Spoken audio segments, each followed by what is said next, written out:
I do see a few familiar faces from our little mushroom class. Not many, so this is definitely a good place to start. Everybody has a flyer. They're right over there on the table. I'm going to be going over a lot of information. I didn't include pictures just because I'm going to go over a lot of stuff, and I didn't want to write a book today. So, well, basically, I'll just start with my little intro. Foraging is about trying to find wild food.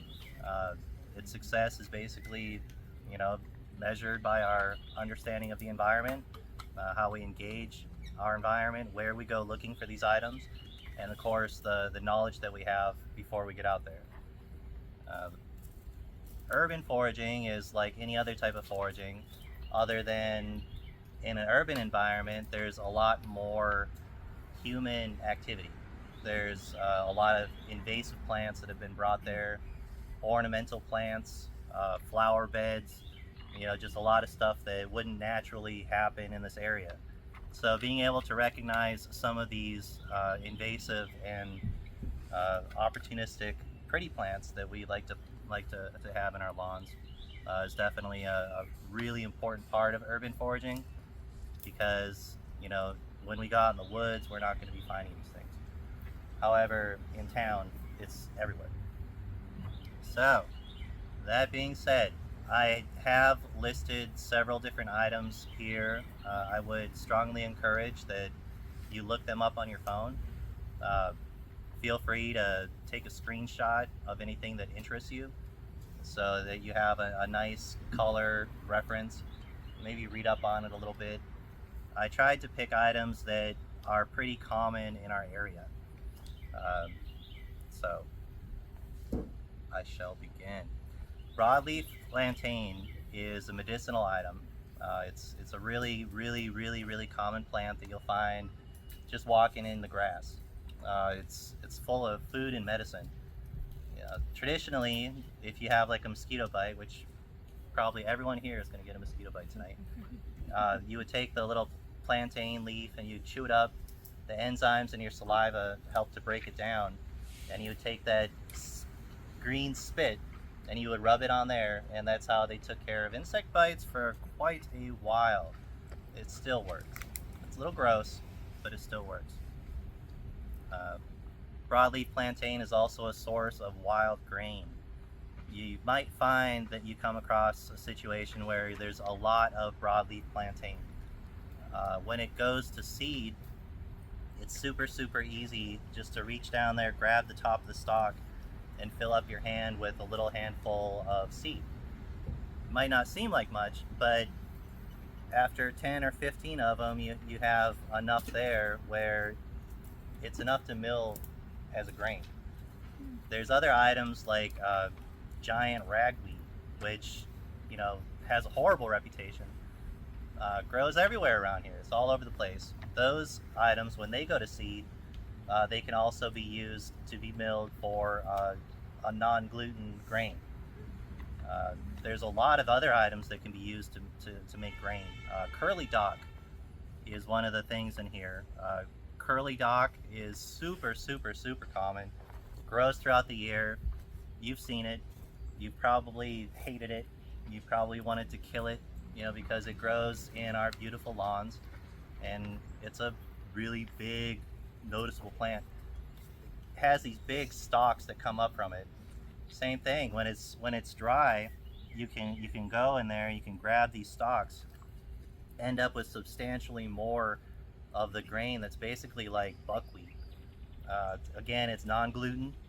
It's a wild grain. It's an ancient grain. Uh, People have been using these types of grains for thousands and thousands and thousands of years. Before they started farming, this is what you did to go get something to eat.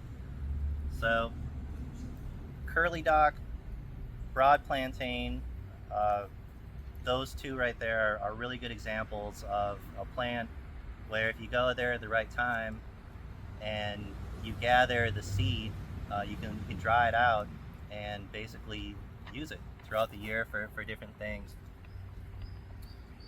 Uh, Purslane. Purslane is such a beautiful plant that you can find it in Home Depot. People, oh, thanks, man. All right. Yeah, this is purslane. This is a really good example. It's very high in antioxidants, very, very, very healthy, very delicious. One of the things interesting about purslane is that if you go out there in the morning before the sun has hit it and you taste the purslane, it has a very lemony, fresh, very distinctive flavor. If you get it after the sun has hit it, some chemical processes take place where it gets more of an asparagus flavor. So pretty neat that you can find purslane usually growing along sidewalks, uh, up along the wall. It's threading itself through the grass. It's a really, really, really common plant. Because it's so common, you have to be very mindful of its ability to soak up pesticides or herbicides, heavy metals, you know, things that you don't necessarily want to eat. So that's why it's really important that even in an urban environment, it's you're dealing with basically the way that this yard was created is they ripped off all the natural stuff. They took some sand, some sterile sand, and then they covered it with some grass, and then they made sure that nothing else grew here. That's how things are done in our little modern world. So you have to be really mindful that the soil that they brought here might not have come from the best places. So it's really important to try to stick to wild places that haven't been messed with a lot by people. Do you Yes, also ma'am. have to worry about if floodwater comes on it, if it's like close to the street? For sure. Uh, I've also found that low-lying areas, for the most part, are not really good areas to forage. You can find some specialized things out there, but for a really good reason not to go to those areas is what she just mentioned: is low-lying areas generally collect water. The water doesn't go anywhere. It basically stays there until it evaporates. You can get concentrations of bad things in some of these marsh areas. So it's really important, especially when you're dealing with something like purslane that it just sucks the essence out of the earth, and it's full of nutrients and water. So I mean, if it's in bad water, it's not a good thing to eat. Lyre leaf sage is a beautiful, delicate flower. It's just this beautiful little pink flower. Comes up on a little stalk. It's not real big. It's about this big. It's in the mint family. Not only is it gorgeous and something that you'd probably be happy to transplant, take the seeds and grow at home, but it's really good for like salads. You can pick off the little leaves and eat it. It's a really, really delicious plant, one that's worth getting to know. Uh, Greenbrier. I know I'm just naming off all this crap, and then please ask me some questions. It's hard for me to teach this subject without going throughout the seasons, because if I were just to pick what's going on right now, this would be a considerably smaller list. Because a lot of these items you'll see in the spring and the late spring, and they're prolific. They're everywhere. Yes, sir. So, is there something common that tells you it's edible? Like, is there some kind of way to know that these plants are edible and these plants are not edible? I'm glad you asked that. The simple answer is no. The more complex and correct answer is yes. We as human beings are products of hundreds of thousands, maybe millions of years of evolution. Before our little modern world, when we went to grocery stores and everything was like labeled for us, people would have to go out there and eat weird stuff to try to survive. So I would say that through the process of elimination, there's certain things that our senses are attuned to that are really easy to recognize things as food. That is never always going to be true. But if you find something and you're not sure if it's edible, well, the simple answer is don't freaking eat it. Don't eat it unless you're absolutely sure, because I mean, there's so much stuff out there that can kill you. Um, One of the things that people would do, like say, all right, say for instance, I was dropped off in Venezuela. I had nothing to eat. I was sick of eating bugs, and I was kind of trying to find plants that I might eat in a completely alien and foreign environment. It'd be very easy for me to die, to eat the wrong thing, to lean against the wrong tree. I mean, there's just so much stuff out there that can kill you. But there's some basic tools that humans have been using for a long time. One of those being that your wrist is a very sensitive place. If your wrist doesn't like it, your mouth is definitely not going to like it. Smell. If it smells good, it increases the odds that it's edible, but it definitely doesn't mean that it's edible. So if you want to be sure, you have to become familiar with these things. And the easiest way to do that is just to get out there and, you know, if something looks interesting, then look it up. And even if it's not edible, you're going to know forever that it's not edible. And that's just one little thing that you can keep in there. And yes, ma'am. You said that there's like certain things on here that are like in abundance now. This is more like a comprehensive list. Yes. What are the things that are available now? Because I'm like, then I can star those ones especially. Absolutely. Elderberry is a really really interesting plant in that you'll find some elderberry somewhere that's about to flower and about to make fruit. On this particular plant, you can take those flowers and dip them in pancake batter and fry them and make a elderberry fritter. That's a thing. People in other places do that. Here in America, we don't really mess with that stuff too much. You can also make liqueur. Excuse me? What? You can make liqueur out of the flowers. Absolutely. You can take the essence. I love to make wine. And one of the things that I've gotten into is making floral wines. You can totally take an elderberry blossom and take advantage of the wild yeast that's on it. And it's really easy to make like an elderberry blossom sparkling water if you wanted to, if you wanted to. But that's a good example. Banana is fantastic. We're really fortunate here in that these wild bananas grow all over the place. If you're lucky enough to have a wild banana tree, turning it into viable fruit is really as simple as cutting off the flower when the little bananas start to show themselves. Oh. You do that, you're going to end up with a whole bunch of really, really tasty bananas like you would find at Ideal Market because somebody cut off a banana and they sold them to Ideal Market. So wild banana is a wonderful, wonderful resource. You're not going to find those in fruit too much right now, I don't think. Yeah, but no. I have a question. So like bananas are like a berry, and they're like blackberries and mulberries and stuff around. Are they?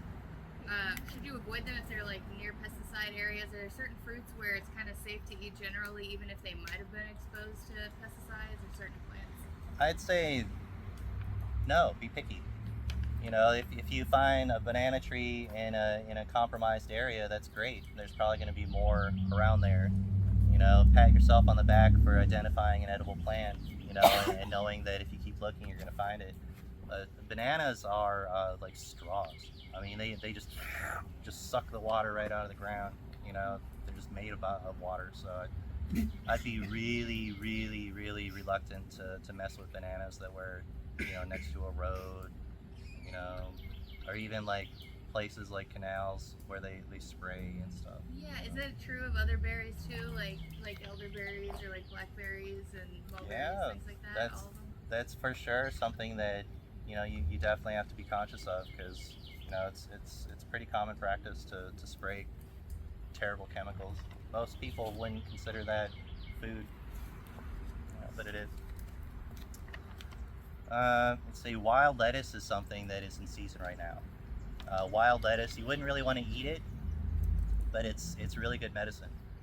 And it's one of those things where if you were so inclined, you could make a tincture out of it, and it'd be probably really easy to sell. Uh, it's a very useful medicine. Pretty hard to mess it up. What's the medicinal aspect of it? It is basically an analgesic. Analgesic? Yeah, I probably said that wrong. Yeah, but it's basically a painkiller. It's not in the opiate family, which is good because it's not addictive, but it's pretty strong. And Be like topical, or you no, you drink it. And it's mildly narcotic. So if you really wanted to, you could make yourself a nice, mix it with some alcohol and have yourself a little nightcap and feel good and get rid of that sore spot and all that stuff. So it's a pretty neat plant. Probably growing around here somewhere. It wouldn't be that hard to find it. That is a plant that is freaking tall. It's taller than me, and so it's pretty noticeable when it's bigger. You want to harvest that when it's big, after it's flowered, because that's when it's just full of the white sap that you're trying to get. You said you don't want to eat it because it's like bitter or something? Oh, it tastes horrible. You definitely wouldn't want it. It's alkalines, bitter, nasty, gross. Don't want to eat it. And I there are a lot of different things I could list on here. Sow thistle is something that you might be able to find right now. It's a delicious leafy plant. It looks like something you wouldn't want to eat because it looks like it has thorns on it, but they're just there for show. And if you get that plant when it's kind of light green and younger, it's actually pretty darn good. Can you crisp it and eat it like nettle? Like kale or something? No, like nettle, because you can. People think you can't just eat a nettle crisped up, but you totally can. You're more adventurous than me. I mean, I'd try it. I normally just, I don't know. I eat stuff raw, Yeah. But lamb's quarter is definitely something that everybody should take note of. Lamb's quarter is such a neat plant. One of the reasons why we find it everywhere today is because it was absolutely farmed by ancient peoples. Lamb's quarter is drought tolerant. It grows in the worst possible soil. It's got so many minerals on it that there's a white ashy powder on top of it, which actually could be used for salt if you were in the middle of frickin' nowhere and you wanted to cook your possum with your wild greens and you didn't have any salt. If you had enough lamb quarter, you could dip it in water and make a saline mineral solution. Like the animal lamb, is that what it is? Excuse me? You say like the animal lamb? Lamb's quarter? Yeah, you say like a What do you, what? How do you spell it? How do you spell Is that on it? here? Oh, no, I apologize. I tried to list a lot of the different things, but there's just so many. So, How do you spell it? Spell it, yeah. lambs, Lambs, Yeah. quarter, like a Quarter. quarter. And a lamb's quarter is not the same thing as lamb's ear. I don't know what lambs are. Okay, but you said it's really white on it, right? Well, it's also called is goose. it fluffy? It's called goose foot, also because it looks just like a goose's foot. And once you look up this plant, you're probably gonna be like, oh God, I've seen that. I know what that is. But it's freaking delicious. I would say it rivals spinach. Might even be a little bit better than spinach. It's really, really, really, really, really good. The first when Googling images, the first little image says wild spinach, and then lamb's quarter. Because it's really good. If you like spinach, you're gonna like lamb's quarter. Maybe better, because it's a little thicker and has Down like spinach, like do you need enough amount of it to make? because it's so healthy and so full of minerals. You probably don't need to eat a lot, but just 3 or 4 plants would be enough to have a nice little side dish. Really, really a really good plant to learn. but also a really good plant to consider growing at home because you don't even have to water it. You don't have to give it good soil. You could, one of the best ways to find this plant is when there's a construction site and they dumped a bunch of river sand on there and there's nothing growing there at all, and then you see like these little splashes of green. Probably it's going to be lamb's quarter and wild amaranth, which aka pig's weed. Wild amaranth is another one where it's full of edible seeds. It's high in protein. The leaves are edible. The seeds are edible. It's just a fantastic, really good plant that is actively targeted and killed on site by farmers and people in their lawns. So, wild amaranth, aka pig's weed, and lamb's quarter are two really good ones to start with, because if we are talking about urban foraging, where you're not surrounded by fruit trees, and you're hungry, well, you can probably find lamb's quarter and amaranth, in the most desolate places where nothing else will grow. Which to me is quite interesting because, why aren't we farming lamb's quarter? It's so good. It doesn't need much water. It doesn't need good soil. We should be farming the crap out of lamb's quarter. So, You could start a business.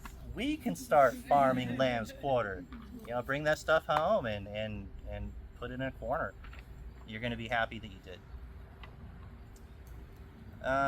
Selenium.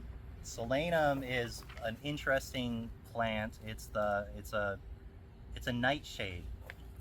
People are scared of it in this country. However, in other parts of the world, they actively fry up the leaves, and it's a pretty regular food source. It can be high in oxalates, which will give you kidney stones, and so personally, I don't mess with the leaves. But the little black berries that grow on it, I've eaten them every time I see them for years and years and years. However, if the berries are not completely black, if they're green, they'll make you really freaking sick. So it's one of those plants where you don't want to eat the berries until they're black. And people make jelly out of it. I think it's called like devil's jelly because it's black. And it's an interesting plant. Are you referring specifically to American Black Nightshade? Or? Yes. Okay. Yes, I am. But And- there's some others Well, under that name. I am using common names, and that's unfortunately there's some overlap there. But yeah, that American nightshade, it's in the same family as potatoes, tomatoes, all sorts of different things. If you look at it, it really looks like a tiny little black tomato, and it's not really sweet, but you can tell that it's nutritious. I don't know about you, but sometimes when I eat something that's really healthy, it's almost like my body's like, like, thank you, and it's one of those things where I eat it, it makes me feel good. Jesse, you were mentioning that you can't eat the berries until they're green. Isn't there something similar with elderberry where you can't eat them unless they've been cooked down? All sorts of stuff like that. Elderberry is a very good example. Probably similar chemicals. But if you eat green elderberries, you will get super, super sick. So, You can't eat the leaves of most nightshades. The American nightshade is probably like the only one. and I wouldn't recommend it. Yeah. It's people do, but I'm just like, there's just so much stuff out there to forage. I'm not in a famine situation where I'm about to die.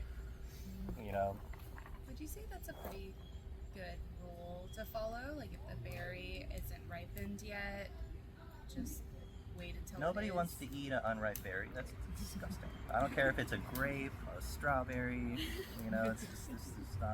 That's a good example of your hardwired senses telling you don't do that. Fair enough. So for you in foraging, it's more about the nutrition of the plant than like the taste of it? I'm at the point where I'm picky. I only get the best stuff, and I might find it, but I might not eat it. I'm surrounded by stuff. For me, it's fun just to go out there and point to all the stuff. I don't know. I eat what I want. You know, I like greenbrier a lot. Greenbrier is absolutely delicious. If you're walking along the trail or you know going to the park or whatever, you'll see this thing popping out of the ground, and it looks like it has thorns on it, and it does have thorns on it. But on the top of it is a really nice light green growth. You break it off where it is flexible, and it's so freaking good. It's kind of like eating, like if you were to take the outside of a sweet pea pod and mix it with spinach or something. It's just really really good. It's so good that chances are the other critters are going to get it before you do. Deer love it, but very very much worth knowing. Some of the things that we have kind of expired in that season would be chokecherry. Chokecherries are super super common around here, but they're just generally not observed. People just don't notice them, and their fruits are tiny. They're like itty bitty little cherries, but they're delicious. And it's really as easy as knowing what a cherry leaf looks like, because there's like a false cherry, which is a weed, probably that thing. You know, that's super super common around here. And then there's the Oh. then there what? Oh, I see them all the time. Oh yeah, I'm telling you, this stuff is everywhere. You know, but we never stop to try it, and you know it's one of those things where when you come across it and you handle it and you taste it and you become familiar with it, it's super easy to recognize. Yeah. Is choke cherry delicious though? I'm sorry, what? Is choke cherry good? It's a little bitter, but it's good. I've made jelly out of it, and it was pretty darn good. You know, kind of hard to harvest. The way that I did it is I just threw them all in the crock pot and just let it go. You know, to kill the cyanide in the seeds and stuff. Mm-hmm. That was important part. Someone else had a question. Yes. I've been told by I had a friend that forages that visited here, but she's from Ireland, and she's like been eating wild food for 3 months and nothing else, which is fucking crazy. She's really good at it, but she told me when she came here, which I didn't know this, that apparently the acorns here you don't have to leach them before you eat them. Depends on the acorn. Yeah, and she like what's like the differences with those? Because I know that where she's from, she's like, oh, if you don't leach them, like you're in for a bad time. What would you say the difference? That is a fantastic question. Here in Louisiana, we have a white acorn tree that makes these acorns that are like this wide. Mm-hmm. Like they're just these super massive, big, freakish acorns. Those are the best ones. Good luck finding them before the hogs, you know, and the deer and everything else, because I mean they're so good that everything else wants them. But those acorn, if you can find them, the really big ones, Yeah. are great. White oak is the one that you want. White oak. Like water oak acorns are going to be super super bitter. You probably have to leach that out 4 or 5 times. I mean, it was bitter when we had it, but it didn't really bother me. But I think what she was saying was that the ones up near her, it's not just that they're bitter; it's that it will actually like maybe turn your stomach a little. But I didn't eat a whole ton of them though, because I was like, like you're used to Ireland. This is not Ireland. I'm just gonna take it with a grain of salt. So. When I was a kid, I ate some little acorns, and I'm still here. Nothing happened to me, but you know they are kind of bitter. Acorns are one of those things where you'll have wildly different tasting acorns from one tree to another. You know, so it's like you almost have to just find a good tree, you know, and know that it's a good tree. And the only way you do that is by eating acorns and nasty. So that's, What's Yelpon holly? Yukon holly is an indigenous plant that grows around here. It's the only plant around here that you're going to get caffeine, like a high amount of caffeine, not enough to where you use it. Because you can get like caffeine in orange leaves, but it's just such a small little amount, you know. But Yukon holly makes a really good tea. The way you do that is you pick the leaves when they're kind of young, before it goes to berry. You put it on a cookie sheet throw it in the oven at the lowest setting with the oven open, and roast it at a low temperature. And it's like, you know, the more green it is, the more green it's gonna taste. The more dark you roast it, the darker notes. It almost turns in kind of nutty. But it's a really good tea. I mean, if you can buy, if you could go to Rouse's and buy Yukon Holly in the tea section. But I'm telling you, it grows all around here. So get you some. It makes a really, really, really good tea. Some of these other items also make good teas. Blackberry is a really good tea. If you take blackberry leaves, it's a good diuretic and cleanser. So like you could take blackberry leaves and some Yukon holly, and we haven't gotten there yet, but there's a bunch of flowers that are edible. You could throw some flowers in your tea, you know, just do maybe grab some leaves off of an orange tree that are real young, and put that in your tea.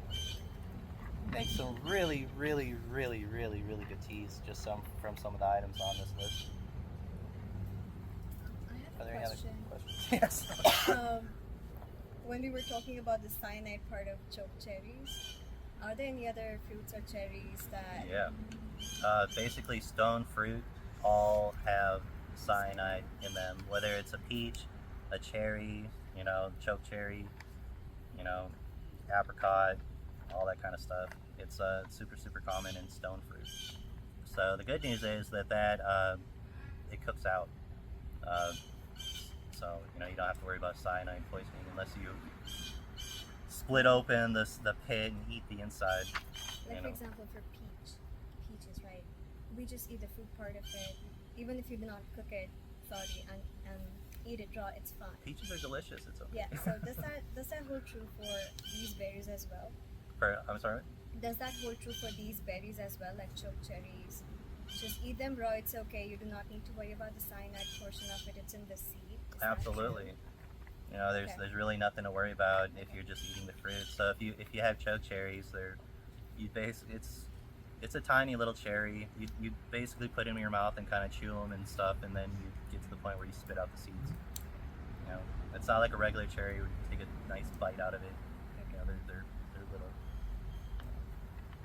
Oh, if you are going to harvest choke cherries, I'd highly recommend freezing them before you use them. And that goes true with most fruits. If you're going to, I'm sure many of you already know this, but if you freeze your fruit, when it thaws, it releases the juices. It just makes it a whole lot easier to make stuff. And especially when it's this tiny little annoying fruit that is really hard to harvest. Ground cherry is a super interesting plant as well. Ground cherry has been found in the trash pits of ancient Indians here in America going back 9,000 years. They've been eating ground cherries for a long time. When it's green, you can cook it as like a savory item. However, most people wait until it falls on the ground. It's a cool plant. It's a husk fruit. You'll see this big bushy plant, and if you were to move the leaves, you'll find these little lanterns, little husk lanterns. Inside there's a little fruit, and when you harvest those is when the lantern turns brown and basically falls off. So this is actually a good time to get ground cherries. The last place I found ground cherries was out at Wetland Watchers Point outside of Norco, and I saw them like all along the shore. There's like a lot of them, you know. Can you grow these? I really like them, but I've only had them at a farmer's market in Maine. So I've I never had wish you would. I wish you would grow them. It's a good example of a plant that, you know, if you find a nice mature fruit and you can grow it at home, and So you grew it? It turned out well. They're temperamental a little bit. man, you talk so quiet. I'm sorry. They turned out well. They're temperamental. Oh, They won't grow at first. Oh, ground cherries? Yeah, and then all of a sudden they'll just like. Do you have any stars? I could probably move up here a little bit. Seeds. Yeah. But it took a year Oh wow. for me to see it. Like it grew. Oh, and then I'm no sorry. cherries. Yes, I am in front of the camera. And Yes. then it died. And then it's like, where the fuck y'all come from? It's a cool plant in that you can use it in the two different stages, and when it's ripe, it's sweet. Some people say it tastes kind of like pineapple. It's a delicious plant. Can you recommend any kind of reference or like so I see this plant and I want to figure out what it is? Is there kind of like a regional reference book or something I can look up? Google Lens is a wonderful resource. It's not so good at recognizing faces, and stuff like that. But like when it comes to leaves and fruit, it's a really good resource. Sorry. There's an I app probably you can messed get. up the I don't know camera. how accurate it is, but you can just take a picture of it and it tells you what it is. It's called Seek? Seek. Yeah. I have one, but I didn't know like how accurate it was. I don't know how accurate it is. Yeah. Seek is relatively very accurate. The issue is that sometimes underneath the species or subspecies, it can get you pretty close to the family of the plant, but for the specific species of the plant, that might be an issue. And with some of the plants that we're talking about today, species is very important, or even subspecies. So it'll get you close, so you can then use a reference book or something more specific to get you to the specific plant. But I have when I first started in like environment and agriculture, I had pretty good luck using Seek to help me start out. Yeah. iNaturalist is pretty good too. Yeah. iNaturalist is more of like a, it's like Seek but with a message board. Yeah. iNaturalist. Yeah. iNaturalist actually makes Seek. Okay. So it's- Yeah.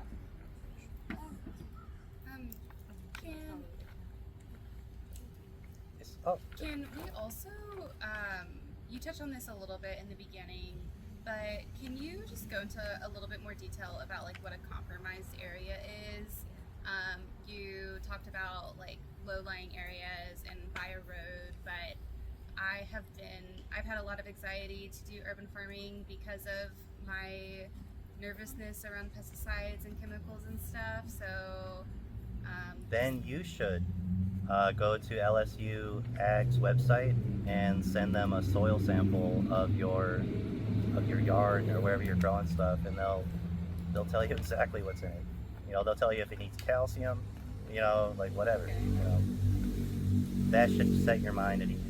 okay. Or just start doing container growing, which is what a lot of people do just to avoid all that. When I think of foraging though, I think of like, I have a small like garden, but as far as foraging, like for example, local, like Audubon Park. If I find something in Audubon Park, is it safe? Do you know the spray practices there, or? No, Audubon is heavily sprayed. Yes, Like, because of City golf Park is course. not. Yeah. You City know? Park is not? Well, I mean, think City about it. City Park, they're not as bad, but It's like Audubon is such a like, I know, it's like there's nothing but grass, so. there's nothing but grass. There's that big old golf course, but City Park. is and then there's the more bug like- spray. There's the Yeah. Mosquitoes. yeah. Yeah. So it can be a little tricky.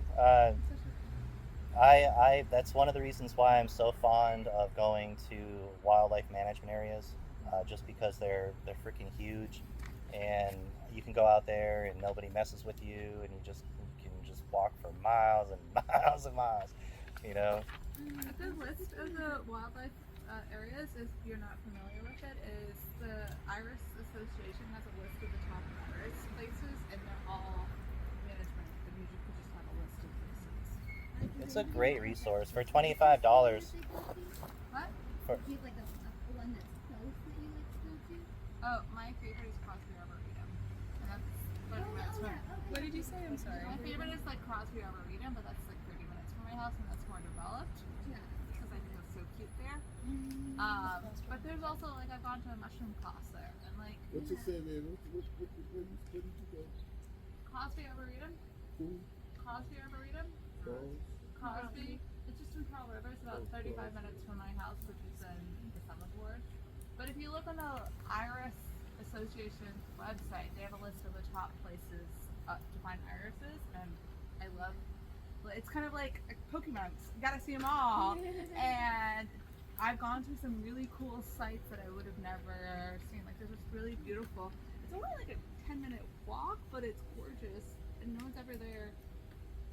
I don't remember the name of it, but I'll find it. I find Honey Island Swamp is a Yeah. really good wildlife management area. They have a nature trail that's about 2.5, 3 miles long, and when I'm going foraging, that's where I'm going. Yes, sir. You were saying a good use of $25 a year opens up 1.6 million acres of wildlife management area that belongs to you just as much as anyone else that goes there. And what is that?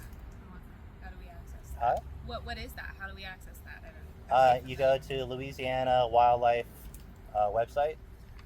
If you put wildlife management permit in Google, it'll bring you right there. At the bottom, it says the LDWF. Yep. Yeah, I think I put it on. Yes, I even put it on the thing, so there's no excuses. That's how I found the website. No, but it's by far a resource that I would invite everyone to take advantage of. Even if you're not foraging, you just want to look at wildlife. Get out in nature. If you're a hunter, if you're a fisherman, if you just like going on nature walks, I mean, it's the place to go. You don't have to worry about property lines and trespassing and stuff. If y'all are ever worried about a space that you're foraging in or growing in, unless you agriculture over soil conservation, so you can scoop up the soil from that area in a few different areas and get them tested to see if there are any chemicals, heavy metals, like that. It's like $35 for a test. You just scoop it up, mail it off to them, and they send you the results. So that's if you're going in your home, you're going into a park, wherever it is. If you're questioning your soil, it also, if you want to improve your soil and you don't know what to do with it, you can take a test, send it to them, tell them what you want to grow, and they'll tell you exactly what it makes. And that's the other thing is LSU is also a great resource in telling you, what you should grow, what has proven itself to grow good in our environment. So I would strongly recommend that as we go out there and we forage, if there's items that you really like and you have the opportunity, bring them home. Plant some of that stuff and domesticate it. Eat it whenever you want. Eat it for the rest of your life. You can have a nice little grow out of like old milk containers and stuff. Mustard greens are super, super, super, super common around here. You'll find them in lawns pretty much throughout the spring and summer. It's mustard greens. You can go to the store and buy mustard greens, or you can just go out and get some mustard greens. It's really easy to identify them. Very, very common. So if you're looking for a easy green to harvest, mustard green, lamb's quarter, purslane, those wild amaranth. There's some really, really healthy, delicious greens that are available throughout most of the season. Watercress is another one. Watercress likes moist soil. Lord knows we have enough moist soil around here, and it's delicious. People eat watercress in fancy places, but if you know what it looks like, you can find it at a low-lying area where the ground's a little spongy, and it just grows in copious amounts. So one of the ornamental plants that I'd like to talk about is Japanese yew. Japanese yew is not only the preferred wood for making bows. If you wanted to make a bow out of wood, it's the best wood for making bows. But it's a really neat plant in that it's an ornamental growing all over the place. The first place I found it was in River Ridge. The second place I found it was Cheers on Edenborn, growing in a little pot while I was drinking my beer. I was like, oh crap, there's Japanese yew. It's all over the place. Japanese yew is interesting in that it has like a green growth at the end of the branch that looks almost like a caper, which is poisonous. Very foul tasting. You wouldn't want to eat it. Don't even try it. But on the end of that is this almost like this grape-looking thing that's I'm probably gonna butcher this word, but mucilaginous. It's slimy, but it's delicious. It tastes like just this slimy little grape, and they're all over the place. They cover up the tree. So if you're looking to grow an ornamental plant at your house, Japanese yew is a good candidate for that. You know, just because you'll be able to enjoy the fruit off that thing for a long time. Vast majority of the people would never ever think that was something you could eat. So nobody's gonna steal your fruit. Passion fruit. I'm sure y'all have heard of passion fruit. There's a bunch of different varieties of passion fruit. Here in our area, we basically have two common ones. One has blue, and the other one has purple. Gorgeous, gorgeous flowers. I think the only flower that is more gorgeous than Passiflora is probably the opium flower, and just it's just breathtaking to look at. It's absolutely gorgeous. So if you come across Passiflora, and you when you're done marveling at the beauty of the flower, you know the seeds of the plant are edible, the flower is edible, the leaves are edible, they're medicinal. But if you just leave it alone, you'll end up with a nice little passion fruit. And the trick is getting them before all the critters. So that's another example of if you are lucky enough to find a good passion fruit, grab it, harvest those seeds, grow it at home, and you'll be very very happy that you did. It's also the host plant for the state butterfly, so it may, Creepy looking caterpillar, but beautiful, beautiful butterfly. So how do you treat the leaves? How are they medicinal? Are they also analgesic like the other one? You drink it? I enjoy Passiflora incarta as a medicinal item. When I find it, it's hard for me not to harvest the leaves and the flower. You know, because I know if I just leave it alone, I'll end up with some passion fruit. But it's really an interesting medicine. The way that I take it is I'll put it in the freezer, like on a plate, and that'll make all the little tiny little bugs haul ass, you know, and die.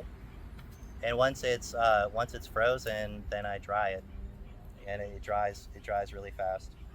And you can take the leaves, the young growth, and the flowers, and once they're dry, uh, make a tea out of it. And it's you can look up the effects of it, but it's a mild narcotic. You're not going to get wasted on it, but it's basically really nice and relaxing. It's supposed to help you have really colorful dreams.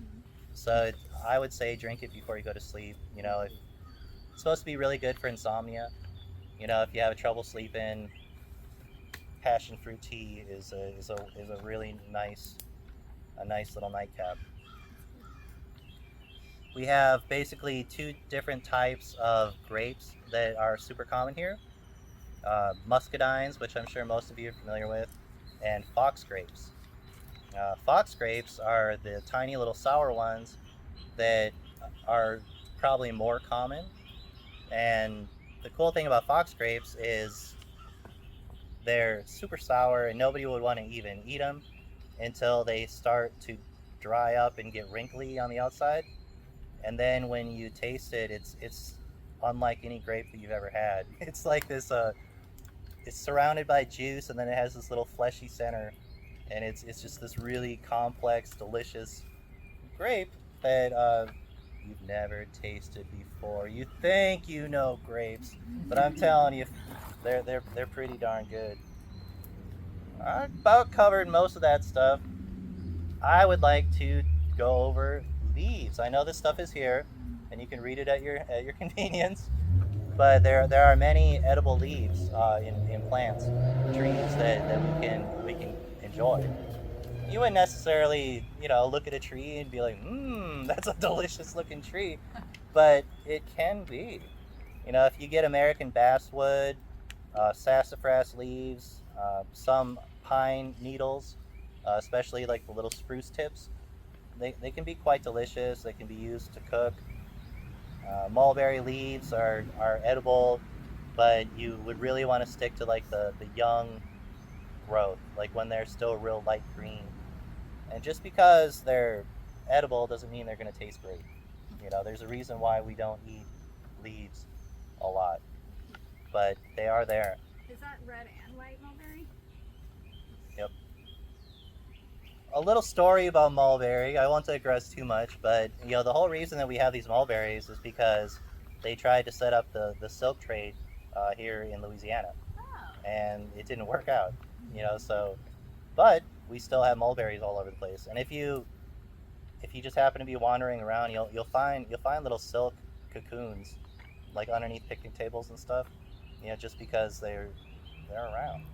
You know, so that's kind of neat. You know, edible flowers. The reason that I threw this in here is because when we are talking about an urban foraging environment, you may find that in feral yards and stuff, they won't have a lot of these other items because they've just so actively tried to kill it and make sure that it doesn't grow there.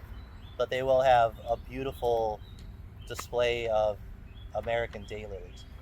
And daylilies, you know, they're edible. All of them are edible. And if you look them up, you get to know daylilies. It's a really really really common plant that you can eat. Uh, However, the oriental lilies are all toxic. So it's one of those things where you really kind of have to know what you're looking for. Everybody's sweating and getting hot, so I mean, would you like me to open up just to straight up questions, or do you have any other questions? Magnolias are also edible. I'm sorry? Magnolias are also edible. I've never fooled with magnolias. Oh, do you follow the Black Forager? I do. That's great. She has a magnolia cookie recipe. I've made a magnolia. And the leaves are delicious. And the Japanese magnolias as Well, well. there's so much stuff out there. I'm by far not the definitive end all to all answers foraging. You know, and there's so many different things that I haven't even included in here. You know, like yucca blossoms. You know, is yuccas actually become kind of common around here, and the blossoms you can totally eat. Yeah. So yes. Is there any like restaurants here that you think are really good at incorporating foraged ingredients? No. Dang it! No, there's got to be some liability on using some of those items. I know like Sweet Henry does like a farm to Yes, table that's true. Yeah, they thing. have their tiki farm. Yeah. Yeah. But that's so I know. Yeah. I think there's a need for something like that. Sweet Henry, yeah. I mean, if you had like a little farm of lamb's quarter and purslane and you know some of these different things that are delicious, you know, why not incorporate that in your dishes? It'd probably sell really good too.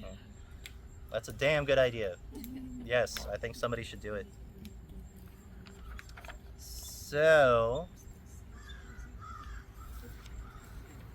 are we running out of time or? Yeah, we have a couple minutes left. Okay, well, are there any other questions that anybody has or anything that any you know? No, do it. So, I really enjoy when I'm like away doing foraging stuff, rolling like wild garlic and butter. Wild garlic doesn't grow here, and if it does, it's invasive and isn't supposed to be here. What is like a thing that's great that's like, is there anything similar here that is like awesome to roll in butter because it preserves it for like quite some time? Do we have anything like that here? I like pepperweed a lot. Pepperweed? Pepperweed's pretty common. It's delicious. It tastes like black pepper, you know. But I mean, if you're talking about doing something with butter, you know, That could be something to try. yeah, Okay. you know, pepperweed's really good. I will give that a shot. Thank you. There's a few different ones. There's as far as things in butter. If you were to get like little spruce tips and you were just to cut up the little tips, you know, that might be something that would give a piney kind of essence that would be good. There's a farm whose name I forget. She sells garlic A wild one. I think so. Wild garlic is super common around here. Yeah. Wait, it is? I I thought it think- was just it's invasive though, right? It's all over. Is It's it? super, super common. Yeah. But you want to, there's a plant that looks just like it Yeah. that is toxic. Yeah, I know. Yeah. And it has You like can the, smell it, so you know if it's not. they smell similar enough to where it's important enough. It has a yellow thing in the flower. Also, River It's Queen it's greens. it's the wrong one. I've gone in my other River Queen green juice. I've gotten. I always get confused between snaps and wild. Snaps and what? Ramps and snaps Oh, and wild. They're all similar, but they're all different.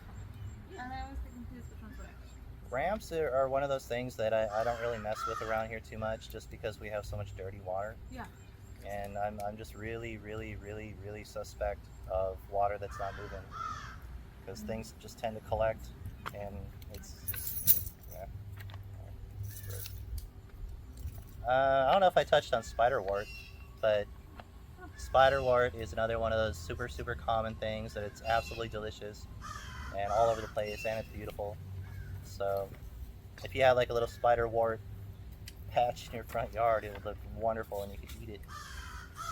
Oh, this is why I figured it out. It's the wild garlic that's like in Ireland. It doesn't look like the wild garlic. That's why I thought we didn't have any. It's different. Honestly, I don't even know what the Irish one looks like. It still kind of looks like a lily, but it's a bit different. You're better off just like gathering the young shoots and like sometimes the flowers. Maybe it's similar here, but I just haven't been looking for it here because I was told, at least by them, but like, what do they know about this ecosystem? They're like, it's not a thing over there, and if it's there, it shouldn't be. But what I see here is different than Louisiana. I would think Ireland would be pretty specialized in, Yeah. in what they have, you know, other than the invasive stuff, you know, that's brought over there. Because they're kind of, you know. Yeah, well, they have bog stuff, like bog beans and things that just... It would be super interesting to forage in Ireland. That I would, know the people. I'll tell you about it after. yeah. Do we have any final questions? Where were you meeting? Oh, yeah. Oh, Jesse, you want to reveal the meeting place? Yes. Gosh. Wait, no, don't reveal it. Can y'all fill out y'all survey? Oh. Yeah. Oh gosh. Okay. Go ahead and fill out that post survey. We'll collect it from y'all. Thank you guys. But there's a couple of really good foraging places not far from here. Right outside of Covington, it has a really nice conservation area that's pretty wild. You can go out there and forage, and they have like hardwood forest, pine forest, open areas. So I mean, it's a really good representation. Thank you. This was great. I hope to see you on Sunday. You know, it should be interesting. We're not going to go to Covington. I'm sorry? We're not going to Covington. No. He's not paying attention, I can tell you. It's no. I mean, I don't think it matters. But basically, when you go down Earhart Expressway, and you're going down Earhart Expressway to New Orleans, you're coming from Elmwood. You're on your right-hand side, you're going to see a bunch of woods. That's where we're going. It's not easy to get to.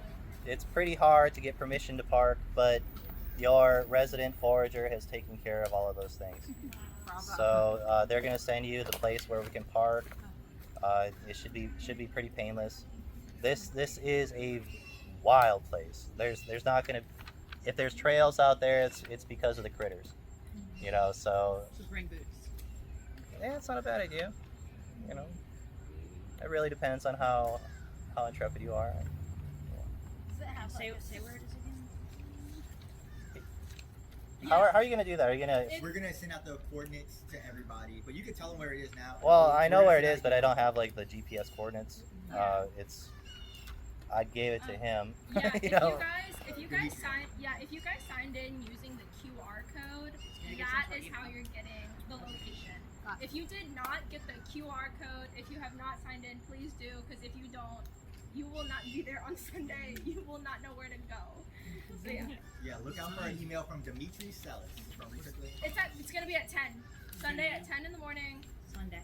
at the location that will to be emailed. And Yes, it's City yes, Park. it is. It's in City Park. That's why I picked it. Is it's super Relative- accessible.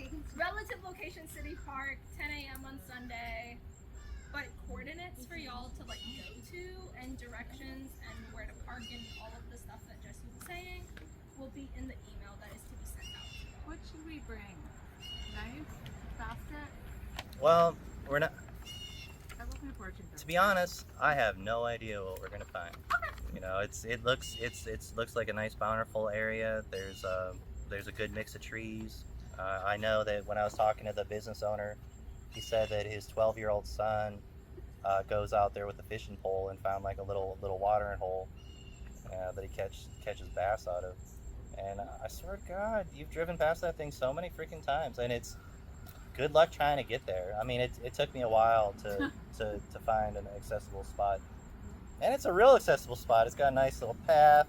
It's just parking for about 30-40 people, you know. So is this different than what you were explaining before? Is it an Elmwood or a City Park? This is a good representation of an urban environment that was left to its own devices for the last 20 or 30 years. So it's in the middle of the city, and it's probably one of the few places where coyotes and stuff live. But you know, they're not gonna mess with us.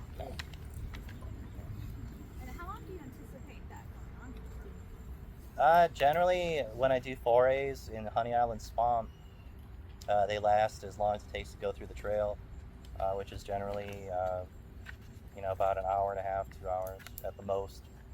You know, there's a very real chance of us going out there and only seeing like 10 of these items, because we're kind of in the middle of the summer. This is prime time for getting chanterelles. That's what I was hoping.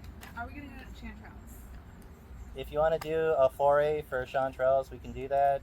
I have a group that tries to get people to go out foraging, and 3,600 members, and I can't get anyone to freaking go out foraging with me. I don't know. What?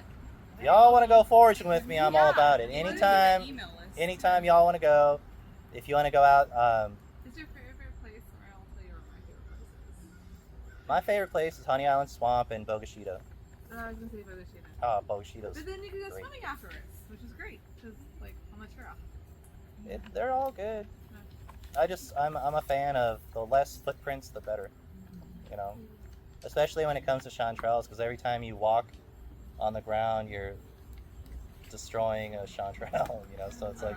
Did you see the massive mushrooms in right down Louisiana, like in the neutral ground, every single block from like Magazine up to St. Charles, like massive fairy rings. I've never seen that many in the middle. And those mushrooms are poisonous. Yeah, I figured, but they're still hella cool. They're called chloroform malleolite, and it's a good mushroom to get to know, not because you're ever going to eat it, but when you see those, that's means chanterelles are in the woods.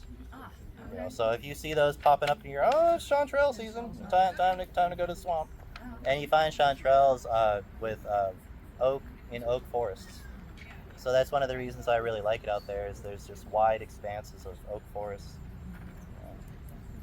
But this is also bolete season, rusula, there's sparasis, there's some really good mushrooms out there. Would anybody like one of my cards? Sure, yeah. Thank you. If my number's on there, if you come across a weird mushroom and you just want to... Not that. Hey, come on. Thank you. Oh, I love the possum. Thank you. Absolutely. Anybody want some? Oh, there you go. Anybody want a card? This is my group. This is my contact information. All right. Good.